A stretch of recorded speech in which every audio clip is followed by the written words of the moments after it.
I recently cleaned my fridge with Dawn Power Wash. It did get it pretty clean, but there were all these like orange spots that look like rust that I just couldn't get off. So I'm going to go back in with some other things to see if I can get that off. Let's go for it.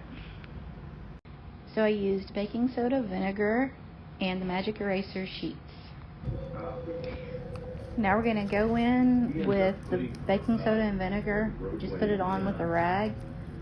I kind of just like wiped it on with the rag and let it set for a few minutes.